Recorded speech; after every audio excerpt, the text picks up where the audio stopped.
ఓం మహాగణాధిపతయే నమః. ఓం గురుభ్యో నమః. ఓం శ్రీమాత్రే నమః. ప్రేక్షకులకి ఆ లలితాంబిక అమ్మవారి యొక్క అనుగ్రహం పరిపూర్ణంగా కలగాలని మనస్ఫూర్తిగా కోరుకుంటూ, చాలామందికి ఉన్నటువంటి సందేహం ఏమిటి అంటే, ఏమండి మేము పలానా ఇల్లు మారినప్పటి నుంచి బాగుంది, లేదా పలానా ఇల్లు మారినప్పటి నుంచి బాగోలేదు, లేదా మేము కొంతకాలంగా చాలా కాలంగా ఉన్నాము, ఆ ఇంట్లో 10 ఏళ్ళ నుంచి ఉన్నప్పటి నుంచి చాలా బాగుంది, 10 ఏళ్ళ తర్వాత బాగోలేదు అనేటువంటి చాలా సంశయాలు ఉన్నాయి. అసలు ఎందుకు ఒక ఇల్లు మారినప్పటి నుంచి బాగుంటుంది ఎవరికైనా, ఒక ఇల్లు మారినప్పటి నుంచి ఎందుకు బాగోదు అంటే ఇక్కడ చాలా కారణాలు ఉన్నాయి. ఒకటి, వాస్తు అనగానే ప్రధానంగా మనం తీసుకోవాల్సింది డైరెక్షన్. అంటే మీరు ఏ దిశ ఉన్నటువంటి ఇంట్లోకి వెళ్తున్నారు, తూర్పా, పడమర, ఉత్తరమా, దక్షిణమా, లేకపోతే విదిక్కులైనటువంటి ఈశాన్యమా, లేకపోతే దక్షిణాగ్నేయమా, లేనట్లయితే మీరు పడమర మధ్య ద్వారానికి వెళ్తున్నారా, లేనట్లయితే వాయు ద్వారంలో ఉంటున్నారా, ఏంటనేటువంటిది. అంటే దానికి పదము అనే లెక్క ఒకటి ఉంటుంది. దాన్ని ముఖ్యంగా మీ పేరులో ఉండే మొదటక్షరాన్ని తీసుకొని మీ జన్మజాతకంలో ఉండేటువంటి గ్రహాల యొక్క సంబంధాలు చూస్తూ ఆ రకంగా మీరు దాన్ని విభజన చేసి ఆ యొక్క గృహాల్లోకి వెళ్ళడం జరుగుతూ ఉంటుంది.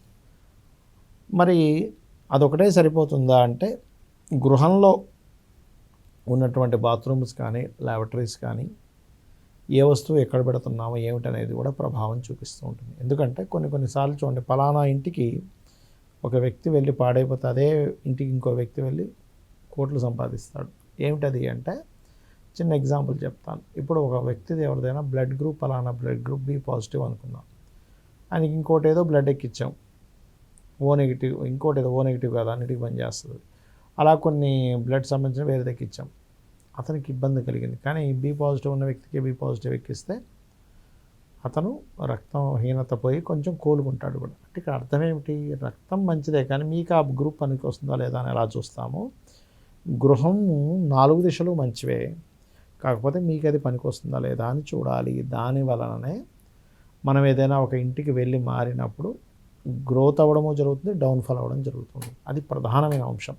ఆ రకంగా ఎప్పుడైతే సింహద్వారము పదము సరిగ్గా లేదనుకోండి ఉదాహరణకి, అప్పుడు ఆ ఇంట్లోకి వెళ్ళినటువంటి వ్యక్తి ఇబ్బంది పడుతూ ఉంటాడు. పదము అంటే జయ ఇంద్ర, తూర్పు వైపు అయితే జయ ఇంద్ర, అదేవిధంగా ఉత్తరము, దక్షిణము, పడమరు కూడా ఒక్క పదం అనేటువంటిది ఉంటుంది.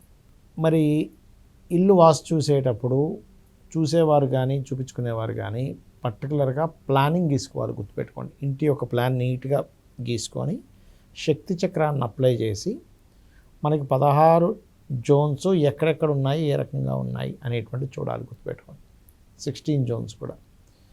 మీకు అది కనుక సరిగ్గా లేదు అనుకోండి, అంటే ఇంట్లో ఉండేటువంటి 16 జోన్స్ ఎలా ఉన్నాయి ప్లానింగ్ చేసుకొని. ఎందుకంటే ఒక్కొక్కసారి మనకి డోర్ పాయింట్ బాగుంటే ఒక్కోసారి లోపల ఉండే బాత్రూమ్స్ కానీ లెట్రిన్స్ కానీ సరిగ్గా ఉండవు. దానివల్ల ఏమవుతుందంటే కొన్ని నష్టాలు జరుగుతూ ఉంటాయి.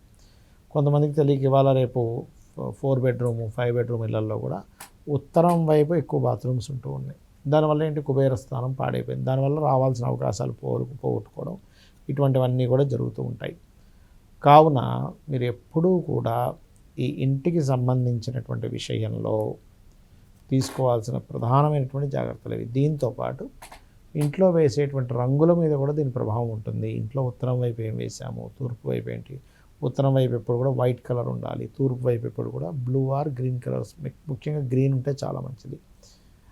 నైరుతి బెడ్రూమ్లో ఎప్పుడు కూడా క్రీమ్ కలర్ ఉంటే చాలా మంచిది. ఇవి ఎందుకు అంటే ఎర్త్ ఎలిమెంట్స్, ఈ ఎలిమెంట్స్కి సంబంధం ఉంటుంది చూసుకున్నట్లయితే. అంటే అగ్నితత్వము, భూతత్వము, జలతత్వము, ఆకాశతత్వం ఇలా ఉంటాయి. ఈ తత్వాలు ఆ యొక్క దిశకి పాజిటివ్ అవుతాయి, కొన్నిసార్లు బ్లాకేజ్లు అవుతూ ఉంటాయి. కాబట్టి ఈ రకంగా తెలుసుకొని మీరు ఇల్లు మారండి, ఇల్లు కట్టుకోండి అనే విధాలు బాగుంటుంది.